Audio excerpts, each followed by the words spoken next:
بندوں کی صفت بیان کی ہے۔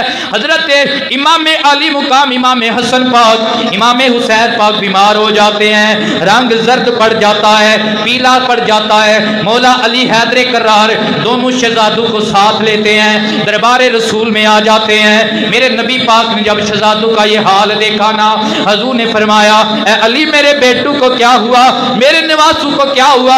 عرض گناہ ہوئے یا رسول اللہ، یہ بیمار ہو گئے ہیں۔ میرے نبی نے فرمایا علی 3 روزوں کی منت مان لو، اللہ انہیں صحت عطا فرمائے۔ علی سب گھر والے کس کی منت مانگ لو؟ 3 روزوں کی۔ تو منت جو ہے یہ روزوں کی ہے، نماز نفل کی ہے، اس کے علاوہ صدقہ و خیرات کی ہے، اس کے علاوہ کسی چیز کی منت نہیں ہے، یہ یاد رکھیں۔ یہ میں مسئلہ آپ کو عرض کر رہا ہوں، منت اس چیز کی ہے جس کی مثل اللہ نے فرض کی ہے۔ نماز اس کی مثل فرض ہے، روزہ اس کی مثل فرض ہے، زکوٰۃ اس کی مثل فرض ہے، حج اس کی مثل فرض ہے۔ آپ ان چیزوں کی منت مان سکتے ہیں، اس کے علاوہ کسی چیز کی منت ہے نہ جتیاں لان دی منت ہے، نہ جھنڈے لان دی منت ہے، یا کسی اور کام کی منت نہیں ہے۔ محبت کا اظہار کر سکتے ہیں، محبت کا اظہار اور چیز ہے، لیکن ایسی منتیں اسلام کے اندر نہیں ہے۔ امام کائنات مولا علی شیر خدا نے بھی جو منت مانی ہے وہ 3 روزوں کی منت مانی ہے۔ اب روزوں کی منت مان لینا، پہلے دن جب افطار کا وقت آیا، دروازے پہ کوئی آ کر دستک دیتا ہے اور کہتا ہے مسکین ہوں، فلانے دن سے میں بھوکا ہوں، مجھے عطا کیا جائے۔ مولا کائنات نے فرمایا اے فضا یہ جتنا بھی ہے لنگر علی، اس سے اٹھا مسکین کو دے لے، خود پانی اور نمک کے ساتھ افطار کر لیتے ہیں۔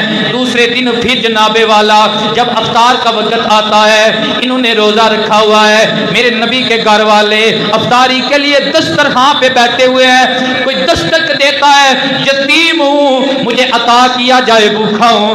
مولا علی کائنات اور سب گرانے والے سب کچھ اٹھا کے دے دیتے ہیں۔ دوسرا دن بھی پانی اور نمک سے روزہ افطار کیا جاتا ہے۔ اب تیسرا دن آتا ہے، پھر وہ کہتا ہے میں کہتی ہوں مجھے عطا کیا جائے، مجھے عطا کیا جائے، خود پانی اور نمک سے روزہ افطار کیا جاتا ہے اور اسے سارا مال سارا کھانا اٹھا کے دے دیا جاتا ہے۔ حضور کی بارگاہ میں یہ سارا واقعہ منظر بیان کیا جاتا ہے۔ میرے نبی فرماتے ہیں علی جانتا ہے جو تیرے دروازے پہ کبھی مسکین بن کر آیا ہے، کبھی یتیم بن کر آیا ہے، کبھی اسیر بن کر آیا ہے، یہ کون ہے؟ علی کہتے ہیں یا رسول اللہ، اللہ اور اس کا نبی بہتر جانے۔ حضور نے فرمایا یہ کوئی مدینے کا یتیم نہیں ہے، یہ کوئی مدینے کا مسکین نہیں ہے، یہ کوئی مدینے کا اسیر نہیں ہے، یہ سدرہ کا مکین جبریل ہے جو دروازہ زہرا پہ کبھی مسکین بن کے آتا ہے، کبھی اسیر بن کے آتا ہے۔ اور یار یہ گھر کتنا عظیم گھر ہے، اس گھر کے سوالی انسان ہی نہیں ہے بلکہ فرشتوں کا امام جبرائیل امین بھی ہے۔ اور اللہ کا قرآن نازل ہو جاتا ہے وَيُطْعِمُونَ الطَّعَامَ عَلَىٰ حُبِّهِ مِسْكِينًا وَيَتِيمًا وَأَسِيرًا۔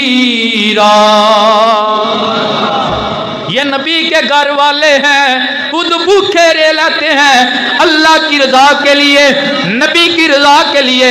یہ یتیم کو بھی دیتے ہیں، اسیر کو بھی دیتے ہیں، مسکین کو بھی دیتے ہیں، ان کے دروازے پہ آنے والا حالی نہیں جاتا ہے۔